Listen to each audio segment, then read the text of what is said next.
malt est plongé dans la cuve. C'est le début de l'empâtage, première étape de la préparation de la bière. T'as mis combien de kilos à peu près là-dedans 450 kilos. Après plusieurs années de petites expériences chez eux, Jean-Jacques et Grégoire ont investi dans cette cuisine géante en 2019 pour lancer leur activité.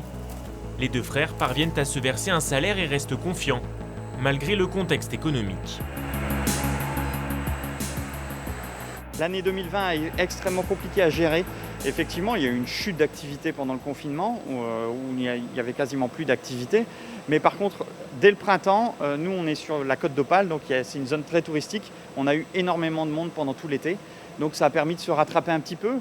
Leur gamme, ambrée blonde ou triple pour les classiques, mais aussi une bière au miel plus originale. Agriculteur à quelques kilomètres, Sébastien apporte sa contribution à la recette, un projet concrétisé après une rencontre sur les marchés locaux il y a 6 ans. J'ai goûté leur bière, elle m'a paru fameuse, et c'est là que j'ai commencé à leur parler de faire une bière au miel. L'année dernière, on a fait le premier brassin, et la clientèle a été séduite par la bière, donc on fait déjà le deuxième. C'est pas une bière mielleuse, on ne boit pas un verre de miel. Donc c'est une bière avec des arômes de miel.